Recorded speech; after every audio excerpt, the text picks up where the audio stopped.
Welcome to the Second Bite Podcast, where we talk with top entrepreneurs and CEOs about creating valuable companies through creative transactions. Now, let's get started with the show. Welcome to the Second Bite Podcast. As you know, I'm your host, Todd Taskey. Today, our guest, Michael Finnegan from Bradley Holdings and Atlantic Media, when we're going to unpack all that stuff. But Michael, I'm super happy that you're here. Thanks. Glad to be here, Todd. I'm looking forward to a conversation. I want to take just a second and thank our sponsor at Fiscal Advocate. So Fiscal Advocate, they're experts in insight-driven financial metrics for agency owners. Was created by a gentleman named John Morris, who built a very nice agency called Rise, sold it to Quad, and now has a service helping agency owners understand their financials better, which, as you know, Michael, and I know is critical component to building a good business. So Fiscal Advocate, thank you for being a sponsor, and you can check them on the show notes. Michael, let's jump into you, because you've had really, especially being from Washington, D.C., an interesting career intertwined with Bradley Holdings and Atlantic Media. So can you describe that and maybe kind of the circuitous road that took you there? Sure, of course. Yeah, Todd. So Bradley Media Holdings is sort of the remnant of everything that we owned as Atlantic Media, which at its height included the consumer magazine turned digital publication, The Atlantic, Quartz, which was QZ.com, which we started in 2012, National Journal, which is a 45-year-old policy and politics B2B sort of journalism outlet, Government Executive, its full suite of sites, a research company called Ballast Research, a site called City Lab, and finally our own sort of internal, creative services and marketing agency that was Atlantic Media Strategies, and then eventually now Long Dash. And for those that may not know the Bradley name, just it comes from Ben Bradley, and you're familiar? No, David Bradley. David Bradley, who was the founder of corporate executive board and advisory board companies, which went public 25 years ago. And then eventually both were sold. I think Gartner bought corporate executive board for a little over $2 billion, and I think United Healthcare bought advisory board company for like $2.5 billion. In a long history of data and information and the value that can be created by having that used well in a business organization. Absolutely. Yes, exactly. He is an expert on sort of using data and information and best practices to optimize businesses for growth and profitability.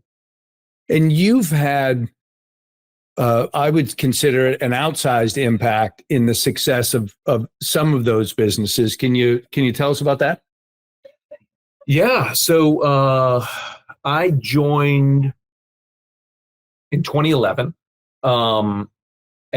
Basically to own alternative business development and analytics, which is an interesting term. And basically, you think of a media company and you think of advertising and you think of subscriptions as sort of like the twin engines that drive the revenue side of the business.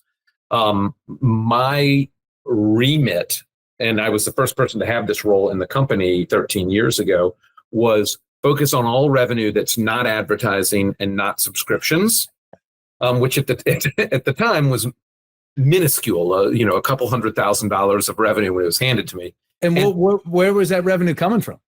It was largely syndication revenue, so selling content to like LexisNexis or a ProQuest or a Factiva, and it had been set up, I don't know, a decade in advance and was just sort of running. And then my other remit, the analytics was basically there was no visibility or even focus on data, business metrics, and operation in the business. And so that focus was initially on sort of like digital analytics. You think of like the website functioning and things like that, but it quickly began to expand to sort of all manner of how we ran our business. So over the course of like 2 years, I grew what was about $400,000 of revenue to over 10 million of revenue. And this stuff, the margins on this revenue almost in every case was like 90+%. Right. And this was, saying it today, I think a lot of like people who've been in the digital media and marketing space would not be too surprised. But 13 years ago, this was a bigger deal. And this was, putting related links on the page, instituting programmatic advertising, doing deeper partnerships with platforms like Yahoo, MSN, eventually Facebook, Google. Was each one of those a fight with your home team, or were they open to anything? What was that like? It was a fight. It was a fight. I talk a lot about, and I got this from, it was one of Clay Christensen's disciples who ran the Deseret News, and I'm drawing a blank on his name right off the top of my head, but I'd love to reference credit where credit was due. And he talked about digital innovation and digital transformation. And he talked about dinosaurs and crocodiles. The dinosaurs are the people who, when the asteroid hit, and digital media and the internet was sort of like the asteroid to journalism. They were the ones that died out, and crocodiles were the ones who evolved and figured out a way to move in this new environment. We had some dinosaurs, and there were years there, not years, but there were definitely times there where I would be in meetings where I would be battling against someone, and I would say, this clicks through at 2% rate, and this only clicks through at 1% rate. We have to go with 2%. And they'd be like, I've been doing this for years. I actually think this one will be better. And I was like, no, it's not that you think it's going to be better. We have the data. We know option B is better. And they're like, yeah, but it's only 1% better, so we're going to go with my option. I was like, no, it's 100% better. Right. 2% is 100% more effective than 1%. So you had people who feared that. You had people who feared, people who were in the advertising realm, who had done things the same way for a long period of time. And they thought, hey, if we put these related links down here, it's a backdoor for my advertisers to get in cheaper. If we put programmatic advertising on here, it's a backdoor for my $1 million luxury accounts to come in and get us at a fraction of the cost. And so a lot of times you had to fight through the fear on these sorts of things. And I won a lot of the battles.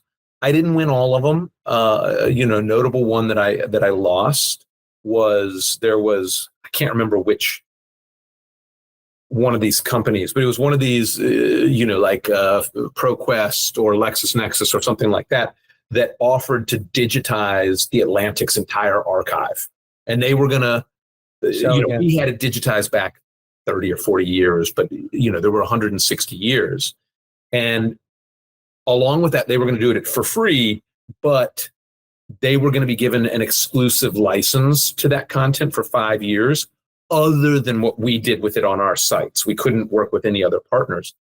And everyone was freaked out about this. This was probably 2012. Yeah. And I think the archives finally got digitized in like 2020 or 2021, maybe even 2022. So it was just that fear of losing control over a short period of time actually pushed back an accomplishment a decade. But it was a great time, and we were able through the umbrella of the holding company, we were able to get better deals for all of our smaller properties as well. So Government Executive or Quartz in its infancy or City Lab or National Journal couldn't have gone out and negotiated some of the contracts that we negotiated with partners. But when bundled in with the Atlantic and with each other, they were actually able to achieve sort of better outcomes than would have been possible for a lot of those brands if they were going out on a sort of one-off basis. And so when did you personally start to get more? When did people become believers? Right, it was well before you reached 10 million, but where did that happen in there? It's a good question. I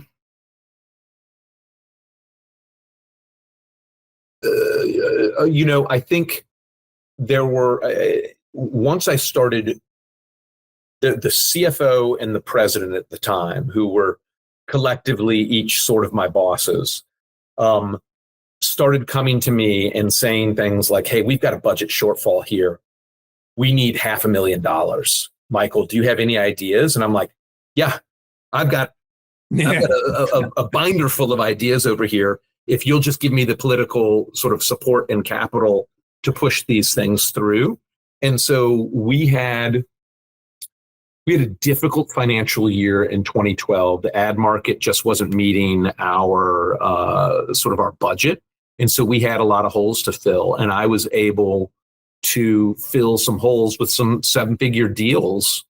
And that changed a lot of hearts and minds. And I think it also, after that, the senior leadership at that point in time began to see what I'd say are some of the dinosaurs that I referenced earlier that couldn't quite evolve in this new marketplace.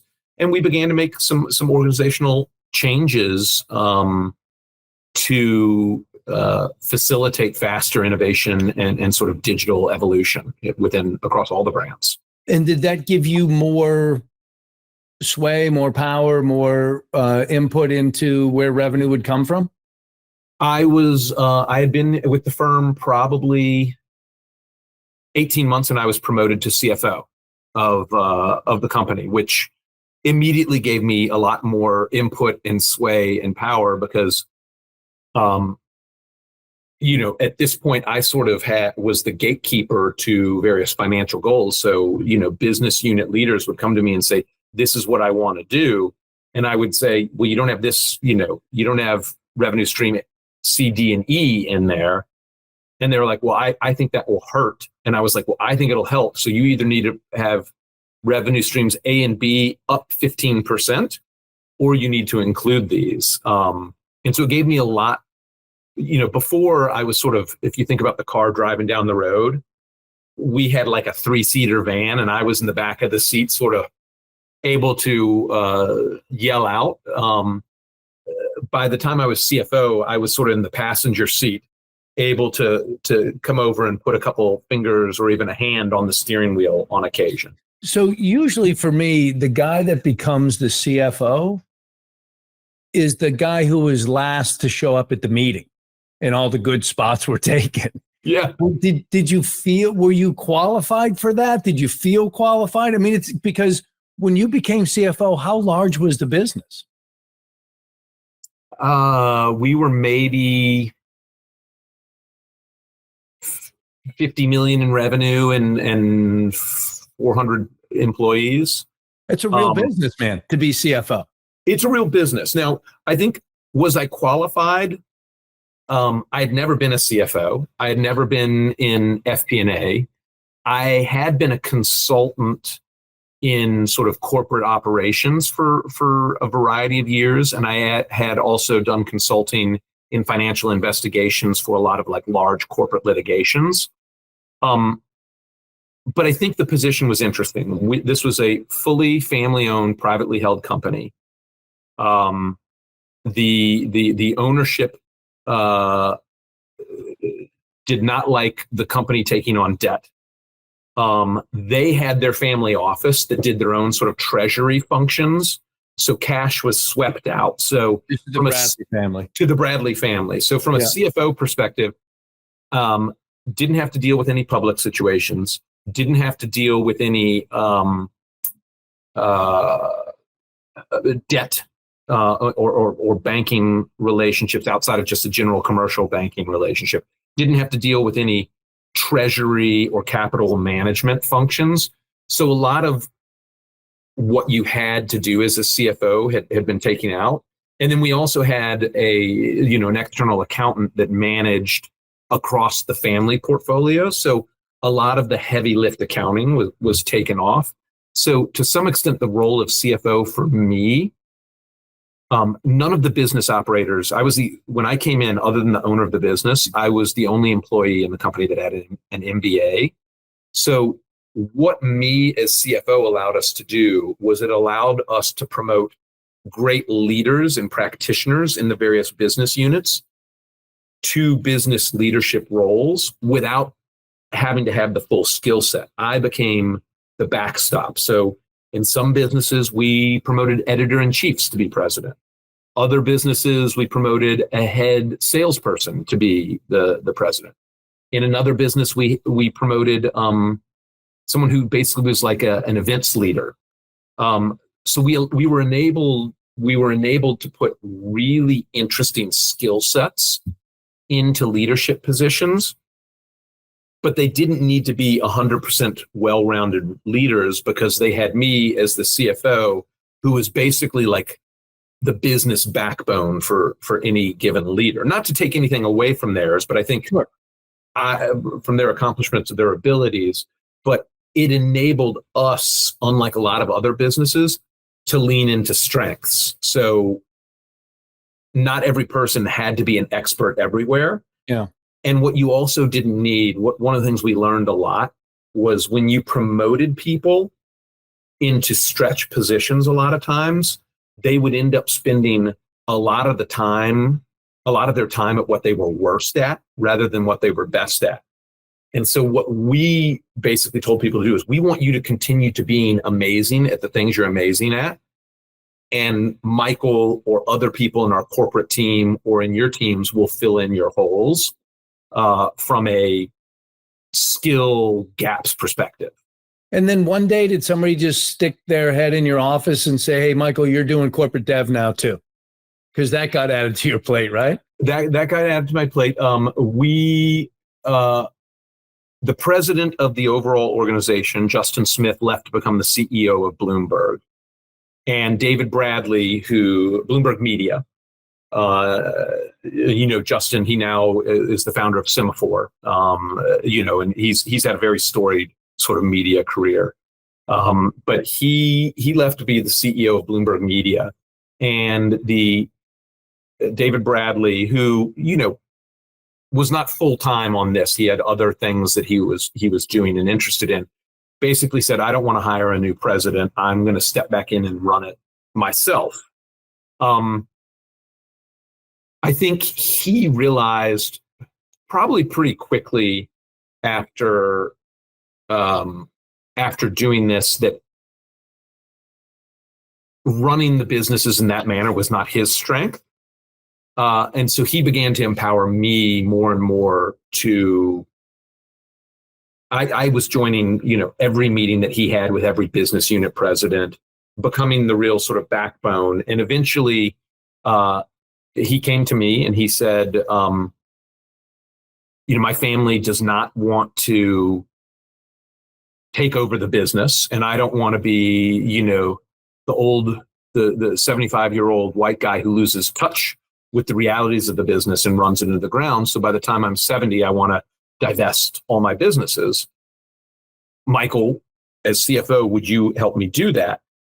And I said, yes, but I need more control over the business to actually do that, because we have, at the point he came to me, we had like sort of a 6-year time frame to do this. And so we did a little 2-step where I was promoted to COO and then 6 months after that, I was promoted to president. And was that, was there equity included, as there oftentimes is in a position like that? There was, yes. One of the things he said to me, and sort of relates to the position that I'm still in, is as I'm winding this down, this is going to become less and less attractive. And I can't have pieces. Less and less attractive to a person of sort of rising ambition as a career. Because it's becoming smaller.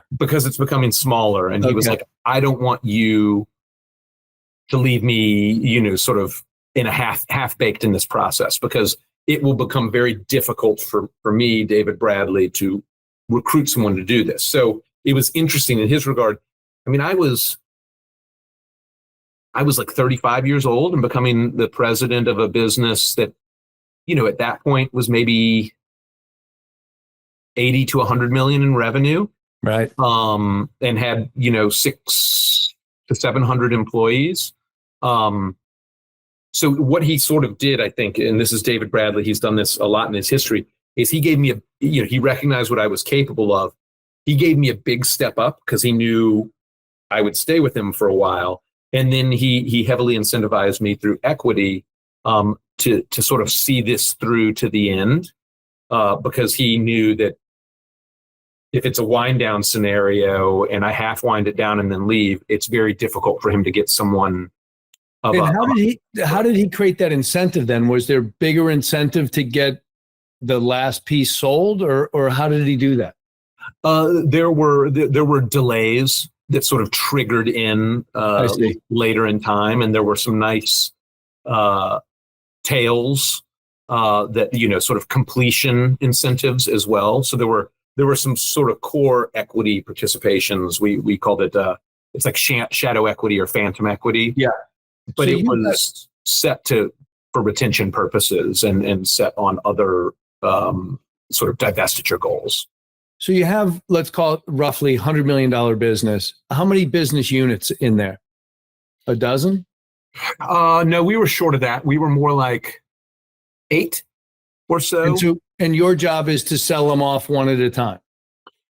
So we first have our conversation in 2015 that I become COO. So my goal is to spend 2 or 3 years sort of maximizing value. So, really driving growth, and then sell them sort of one at a time. So we went from, roughly 100 million to sort of 160 million in revenue at our peak, and did that, 15, 16, 17 were years of tremendous growth across the organization and tremendous transformation. We had our fair share of layoffs during that time as we sort of took underperforming business lines that were dragging down over valuations. And if we couldn't transform them, we were shutting them down. Not individual business units, but like lines of products and revenue within those business units. And then, the idea was let's focus on one business at a time, rather than sort of put them all up for a fire sale, because the belief was that could be sort of culturally detrimental. Yeah. So this is then fascinating, because one question that I get a lot and that entrepreneurs wonder a lot is, as the expression goes, how do I get skinny for the wedding? Right? How do I, and I think a lot of buyers can see through to many of the, the simple things that people may try to do to enhance EBITDA right away. Yep. As somebody who did this successfully multiple times, what would your observations be as far as the most important areas that really add value, one, and two, make the acquirer comfortable taking on that asset? I can definitely do that. I will put a major caveat here. Keep in mind, I was selling 2017 to 2021. And so timing's helpful. The timing was helpful. And what the buyers valued, particularly in our space at that time, was more revenue growth than profitability, which I think has shifted a little bit now. There's definitely high revenue growth businesses that are getting multiples on revenue rather than EBITDA. But what I see, and I'm sure what you see, is much more people focusing on that cash flow. So what we did is anytime that we started generating a profit, quite frankly, we reinvested it in sales infrastructure or sales force in our lines of businesses that still had runway.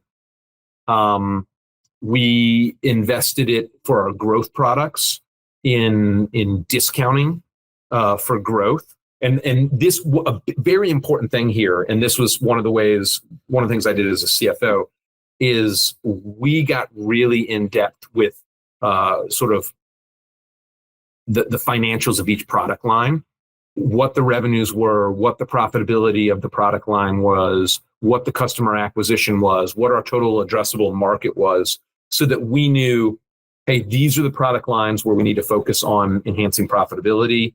These are the product lines where we can sacrifice profitability because the TAM is so great that we've got a lot of runway. So we focused on getting the growth up as high as we could. We cared a lot less about the profitability, but we also didn't want to take ourselves into big losses. We kept the loss.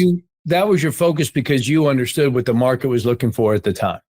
They were looking, we were trading in the media content spaces. Things were trading on multiples of revenue rather than on multiples of EBITDA. And this is where you had, and not to disparage any of my colleagues in the time, but this is well known. This is where you had Vice being valued at $5 billion and BuzzFeed being valued at billions of dollars. And these are, you can now go look, the bankruptcies and the public filings. Neither of which are valued at that anymore. They're well short of that. So at that point in time, we wanted to get revenues a lot higher. Now, all that said, I mentioned at the beginning, we weren't taking on debt financing. We weren't taking on outside backers. So at the same time, we had to manage cash flow. Our ownership was willing to invest in growth, but not to have a fire hose of cash going out of whatever their other holdings were into a growth business. So that was our focus. The other big thing was we focused on adding renewable revenue streams. So this was recurring revenue, building our subscription revenues for the consumer businesses, and growing our B2B subscriptions or memberships for our B2B and information services businesses, because that just, as you well know, recurring revenue gets valued at a much greater level. And also, you can't just flip a switch and sign a couple of contracts and say, oh, we've got recurring revenue. You need to show year over year that it recurred. And that's why you can retain it. And then you can retain it. And that's why, there were shifts that I was making in 2015 and 2016 that were relevant for businesses that we sold in 2020, for example. Right. And so those were the major shifts. The other thing that I did that was less about revenue growth and profitability, but about my commitment to sell this is I began, while we got more profitable in various areas, we began to install leadership, fully functional leadership in each of the business units so that they could be ported off separately. A big point for me was we don't need a buyer saying, well, we need Michael Finnegan to run this. Mm-hmm. And I think there are some buyers that are totally fine if you don't have a full operating infrastructure, but there are a lot of other buyers that want something, and a lot of the buyers that we sold to, private equity or people who didn't have existing strategic or operating insights, who wanted to buy something that was sort of a fully functioning package by itself. Yeah, that makes sense. And so if you were going to give advice to somebody considering selling their business, let's say in the next 2 years, what would be 2 or 3 of the things that they should keep at the top of their list for objectives now with an eye towards 2 years out? Yeah. I think a lot of it repeats a bit of what I've said. I think what I would say is take a hard look at your business and try and trim the fat. I think, David had owned his businesses for, I think these businesses since the early 90s. I think he bought National Journal Group in late 90s, 97. I think he bought The Atlantic in 1999. It was a fully family-owned business. There was fat that built up. And you look at it for so long that you don't see it. I was able to come in my role. I hadn't worked in media prior to this. And I was able to say, there's waste here, there's waste here, there's waste there. So like trim the fat. And if you need to have an external point of view come in to do that, that's perfectly reasonable. Continue to focus on high value revenue streams. If you can do renewable or recurring revenue, that's wonderful. I think know your buyer and know what they value. Do they value pure profitability? Do they value the revenue growth? And position your businesses for that. Also, by knowing your buyer, do they want succession planning? I personally am looking at buying businesses right now, and I love businesses where the owner has already built succession planning into the business, because it takes away one major headache. There are other buyer types, however, who they don't care. They're going to cut the head off of the beast anyway and plug it into an existing infrastructure. So I think understanding your buyer types and buyer priorities is really important. One comment I would make there, that just either will limit or expand the buyer pool. Yeah. And if we're going to market with a more limited buyer pool, there's more we can do to expand that buyer pool. If you want to have it be, as big as you possibly can, then you're open to all those outcomes. A lot of times the seller wants a specific outcome, whether they leave and retire, whether they stay and focus on a second bite. And then you just focus on building that marketplace so that it's sizable enough to get the result. That's a really good point. We're on the Second Bite podcast. Yeah. There are different things that you want to do if you're leaving versus if you're planning on staying. I think the other thing, and we touched on this a little bit, is incentivize your key team members with equity, because I find a sell process, you can do it with a narrow group of people. Like I did it with really narrow groups of people on a lot of these times, but you can't do it by yourself. And you need people who are all rowing in the same direction.